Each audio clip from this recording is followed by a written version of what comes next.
மாவட்ட செயலாளராக இருந்து கவுன்சிலராக இருந்து இப்போ வந்து திமுக வேட்பாளராக முதல் தேர்தலை சந்திக்கிறீங்க. மனசுக்குள்ள ஒரு படபடப்பு இருக்குமே, எப்படி சார் இருக்கு? எல்லா மக்களுடைய எண்ணங்களையும் நிறைவேற்றுகின்ற ஒரு முதன்மை தொண்டனா நம்ம எப்படி விளங்க போறோம்ன்ற ஒரு படபடப்பு.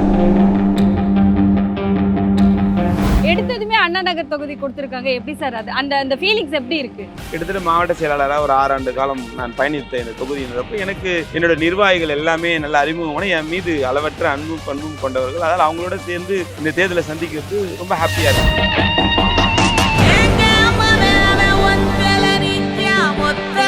திருவல்லிக்கேணி தொகுதி, அந்த தொகுதிக்கும் மாவட்ட செயலாளர் சகோதரர் சிற்றரசு அவர்கள் தான். டெப்டி சிஎம் உதயநிதி சார் கூட ரொம்ப க்ளோஸ். நீங்க அவருக்குமே மாவட்ட செயலாளராக இருந்திருக்கீங்க, அதை பத்தி கொஞ்சம் சொல்லுங்க. அவரை பொறுத்த மட்டும் எல்லா மாவட்ட செயலாளர் எப்படியோ அதே போல தான் நான்.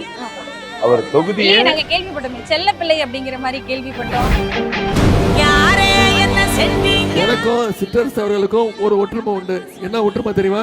கலைஞர் நின்று வென்ற சேப்பாக்க திருவல்லிக்கேணி தொகுதியுடைய சட்டமன்ற உறுப்பினர் தான். அதே மாதிரி முத்தமிழர் கலைஞர் அவர்கள் நின்று வென்ற அண்ணா நகர் தொகுதியிலையும் அவர் விரைவில் சட்டமன்ற உறுப்பினர் ஆக போறாரு. திராவிட முன்னேற்ற கழகம் தான் வரும் அப்படின்னு நம்ம சிஎம் அவர்கள் சொல்லியிருக்காரு, அதை நீங்க எப்படி பாக்குறீங்க? அதில் எந்த விதமான மாற்று கருத்தும் இல்லை. கண்டிப்பாக 200 தொகுதிகளுக்கு மேல் திராவிட முன்னேற்ற கழக தலைமையிலான கூட்டணி நிச்சயம் வெற்றி பெறும். அதில் எந்த விதமான மாற்று கருத்து இல்லை. எங்க பார்த்தாலும் அதிக அளவுல மகளிர் தான் தெரியுறாங்க. சோ மகளிர் என்ன சார் சொல்றாங்க? திமுக அரசுனா மகளிருக்கு அள்ளி தருவோம். இன்னும் பர்டிகுலராக சொல்ல போனோம்னாக்கா நாங்கள் மகளிர் அணியை பொறுத்த மட்டும் மகளிர் அணினா எங்கள் அண்ணா நகர்னா மகளிர் அணி. ஏன்னா அதை நான் பதிவு பண்ண வேண்டிய கட்டாயத்தின் பேரில் இருக்கேன். இம்முறை 4 முனை போற்றி எல்லா பக்கமே நெருக்கடி, எந்த முனை ஜெயிக்கும் நினைக்கிறீங்க? தமிழ்நாட்டில் எப்பவுமே 4 முனை கிடையாது. ஒரே முனை கழக தலைவர் அவர்களின் பேனா முனை மட்டும்தான் ஜெயிக்கும். இன்னைக்கு தமிழ்நாட்டில் சேப்பாக்க திருவல்லிக்கேணி தொகுதி பல்வேறு விஷயங்கள்ல இன்னைக்கு ஒரு ரோல் மாடல் தொகுதியா முன்னேறி இருக்குன்னா, விரைவில் இந்த அண்ணா நகர் தொகுதியும் ஒரு ரோல் மாடல் தொகுதியா திரு சிற்றரசு அவர்கள் மாற்றி எடுப்பார். சிற்றரசு அவர்களை பெருவாரியான வாக்கு வித்தியாசத்தில் நீங்க ஜெயிக்க வச்சு சட்டமன்றத்துக்கு அனுப்புவீங்களா? எந்த சின்னம்? கையை காட்டி சொல்லுங்க, எந்த சின்னம்?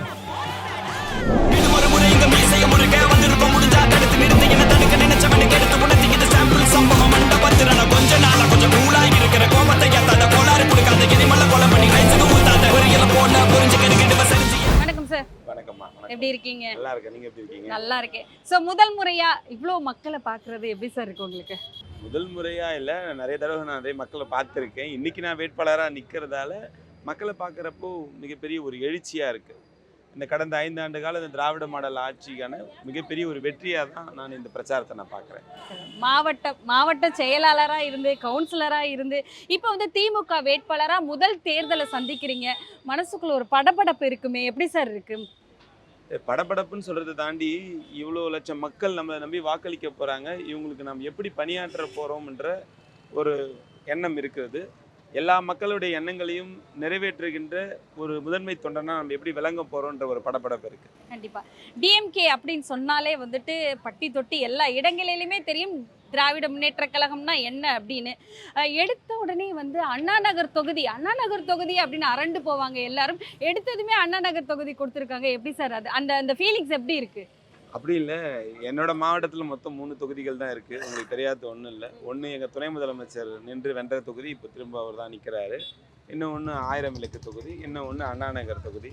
அப்படி இருக்கிறப்ப என் மாவட்டத்தை தாண்டி நானும் வேறு தொகுதியில் நிற்க முடியாது. அதனால் அண்ணா நகர் தொகுதின்றப்ப எனக்கு ஏற்கனவே ரொம்ப பரிச்சயமான ஒரு தொகுதி.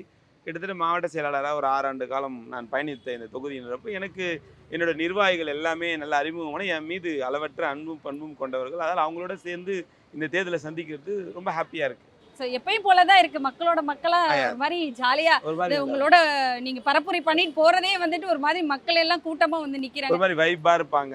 ஏன்னு கேட்டிங்கன்னா நம்ம மாவட்டம் நிற்கிறாருன்ற உணர்வை தாண்டி நான் அவங்களோட தொண்டர்களுக்கு தகுந்த ஒரு மாவட்டமாகவும் மாவட்டத்துக்கு தகுந்த ஒரு தொண்டர்களாகவும் ஒரு ஜெல் ஆகிட்டோம். அதுதான் உண்மை. பரப்புரை போது சார் மக்களோட வரவேற்பு எப்படி இருக்கு? ஏன்னா இப்போ வந்து எலெக்ஷன் அப்படின்னு சொல்லும்போது, அரசியல் அப்படின்னு சொல்லும்போது அப்போலாம் யாரோ எலெக்ஷன்ல நிற்கிறாங்கப்பா, யாரோ வருவாங்க, யாரோ ஜெயிப்பாங்க அப்படின்னு போய் இப்போ யார் நிற்கிறா, எவர் நிற்கிறா, அவர் யார் அப்படின்னு சொல்லி மொத்த டீட்டெயிலும் சின்னதுலேருந்து பெரியவங்களுக்கு வரைக்கும் தெரிய ஆரம்பிச்சிருச்சு. எப்படி சார் இருக்கு மக்களோட வரவேற்பு எப்படி இருக்கு? கடந்த கால அரசியலை கம்பேர் பண்ணுறப்போ இப்போ இருக்கிற நவீன அரசியலில் வந்து கடந்த 5 ஆண்டு காலத்தில் நம் தமிழ்நாடு முதலமைச்சர் அவர்கள் செய்த சாதனைகளை மக்கள் என்ன பண்ணுறாங்கனாக்கா, அரசியலில் இவ்வளோ விஷயம் செய்ய முடியுமா, இப்படியெல்லாம் ஒரு தலைவர் ஒரு நாட்டுக்கு ஒரு மக்களுக்கு இதெல்லாம் பண்ண முடியுமா அப்படின்ட்டு மக்களே பார்த்து வியந்ததுக்கு அப்புறம் தான் இந்த அரசியலோட முதிர்ச்சி ஒரு மாற்றத்தை ஏற்படுத்தியிருக்கு. இது போன்ற ஒரு தலைவர் மீண்டும் வேணும்ன்றதுக்கு தான் யார் யார் எந்தெந்த தொகுதியில் நிற்கிறான்ற ரொம்ப ஆவலாக மக்கள் இப்போ பார்க்கக்கூடிய ஒரு நிலைமையாக இருக்குது. இந்த வரலாற்று காணாத எலெக்ஷன் தான் சார் இந்த 2026க்கான எலெக்ஷன். ஏன்னா எல்லா பக்கமுமே எலெக்ஷன் பரப்புரை பார்த்தா முன்னெல்லாம் இப்படி கிடையாது. ஓட்டு கேட்டு வந்தாங்கப்பா, ஓட்டு கேட்டு போனாங்க, மக்கள் ஓட்டு போட்டோம் அப்படின்னு போய் இப்போ இந்த கட்சிக்காரங்க வராங்க, இந்த வேட்பாளர் வராரு, பேர் வரைக்கும் வந்து சொல்லி பரப்புரைகள் போயிட்டு இருக்கு. எல்லா கட்சிகளும் அதற்கான வேலைகள் பார்த்துட்டு இருக்காங்க. அதை பார்க்கும்போது என்ன சார் தோணுது, மறுபடியும் டிஎம்கே தான் களத்தில் வந்துட்டு டாப் பொசிஷனில் நிற்குன்னு தோணுதா, இல்லை மாற்றம் வரும் அப்படின்னு தோணுதா? இல்லை இந்த அரசியலை பொறுத்த மட்டும், இந்த காலகட்ட 2026 அரசியலை பொறுத்த மட்டும் எங்களுக்கு பிராண்டு எங்கள் தலைவர் மட்டும்தான். அதுக்கு அடுத்தபடியாக பெரிய பிராண்டுன்னு பார்த்தீங்கன்னா எங்களோட சின்னம் தான். வேட்பாளர் யாராக கூட இருக்கலாம். எல்லாருடைய முகமாக, ஒட்டுமொத்த முகமாக தமிழ்நாட்டினுடைய முதலமைச்சர் அவர்களும் உதயசூரியன் சின்னம் மட்டும்தான் நிற்குது. அது இருக்கிறப்போ எல்லாருக்கும் என் கண்ணு முன்னாடி தெரியறது என்னன்னு கேட்டிங்கன்னா, எல்லா மக்களும் சொல்கிற வார்த்தை, நாங்கள் எந்த சூழ்நிலையில் வந்து வாக்களிக்க சென்றாலும் கண்ணை மூடிக்கிட்டு எங்கள் கை உதயசூரியனுக்கு தான் போகும் அப்படின்றாங்க. அப்படிப்பட்ட மிகப்பெரிய ஒரு வரலாற்று சிறப்புமிக்க இந்த திமுக தான் என்னைக்கும் தமிழ்நாடு களத்தில் நிற்கும்.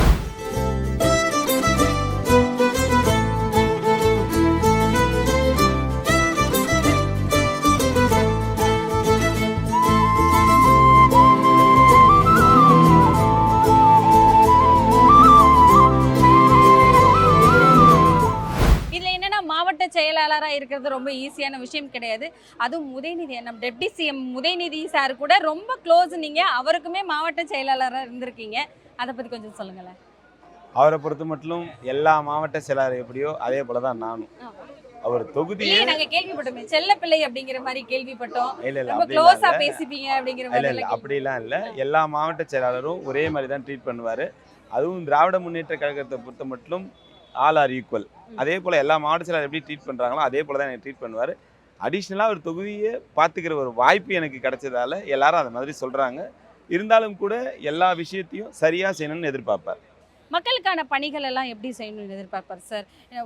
உடனே இந்த வேலையை முடிச்சே ஆகணும் அப்படின்னு ஆர்டர் போடுவாரா, இல்லை எல்லாருக்கிட்டையும் கலந்துரையாக பேசிட்டு அதுக்கப்புறம் எதுவும் செய்வோம் அப்படிங்கிற மாதிரி கொண்டு போவாரா? மக்கள் பணியை பொறுத்த மட்டும் என்னன்னு கேட்டிங்கனாக்கா, மக்களுக்கு எப்பவுமே எந்த விதமான பாதிப்புகளும் வரக்கூடாது, அதே சமயத்தில் அரசுக்கு நெருடல்களும் வரக்கூடாது, ஆனால் திட்டங்கள் நிறைவேறணும்.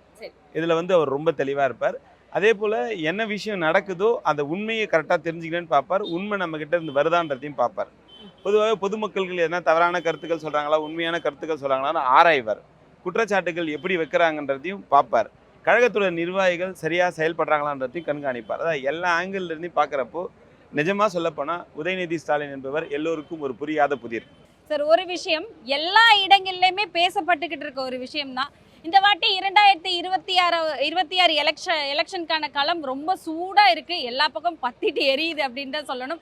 என்ன சொல்கிறாங்கன்னா, மறுபடியும் 200க்கும் மேற்பட்ட இடங்களிலும் திராவிட முன்னேற்ற கழகம் தான் வரும் அப்படின்னு நம்ம சிஎம் அவர்கள் சொல்லியிருக்காரு. அதை நீங்கள் எப்படி பார்க்குறீங்க? அதில் எந்த விதமான மாற்று கருத்தும் இல்லை. கண்டிப்பாக 200 தொகுதிகளுக்கு மேல் திராவிட முன்னேற்ற கழக தலைமையிலான கூட்டணி நிச்சயம் வெற்றி பெறும். அதில் எந்த விதமான மாற்று கருத்தும் கிடையாது. இந்த 200 தொகுதிகள் சொல்கிறதுக்கு என்ன காரணம் அப்படின்னா, எல்லாருமே அதுக்கு பின்னாடி பல கருத்துக்கள் சொல்கிறாங்க.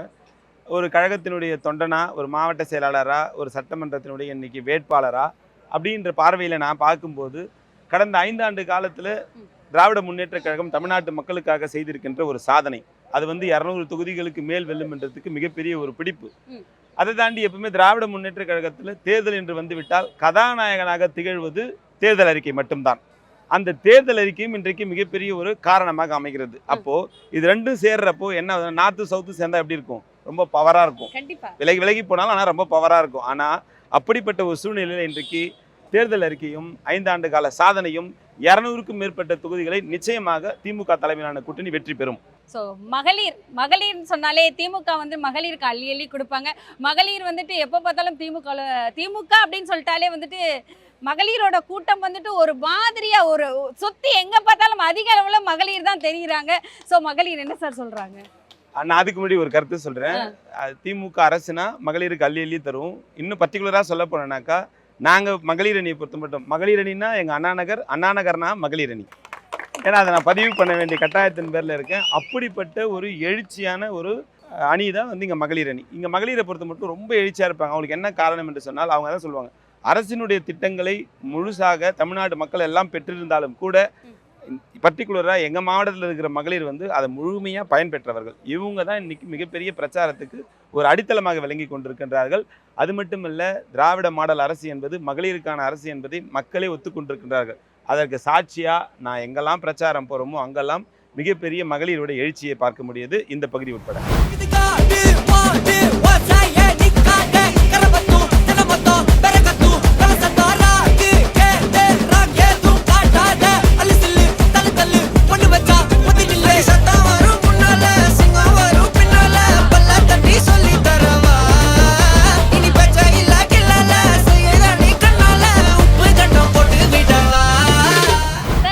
விஷயங்கள் ரொம்ப தெளிவாக மக்களுக்கு சொல்லிட்டோம். களத்தில் இறங்கியாச்சு, மக்கள் பணியை செய்ய போகிறோம், மக்களை நோக்கி எம்எல்ஏ அப்படிங்கிற மாதிரி மக்களை நோக்கி நீங்கள் போயிட்டு இருக்கிறீங்க.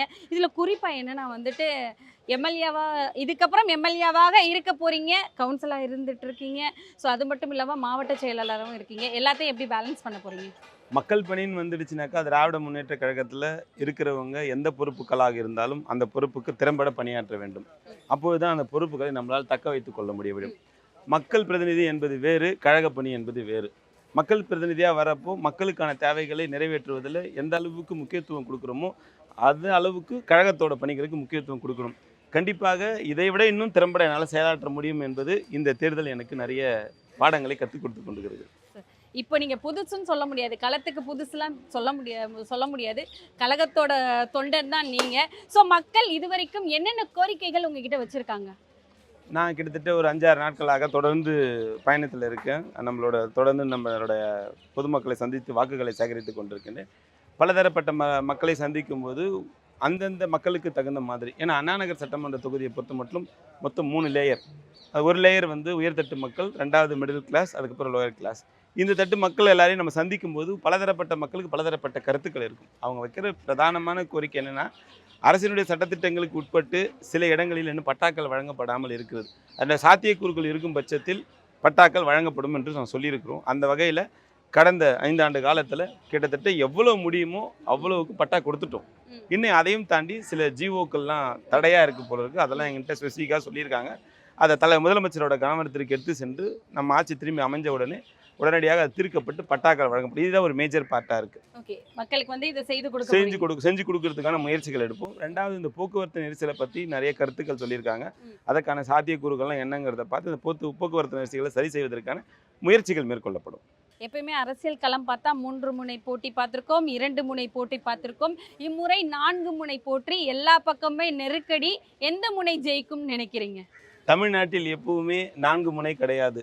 ஒரே முனை கழக தலைவர் அவர்களின் பேனா முனை மட்டும்தான் ஜெயிக்கும்.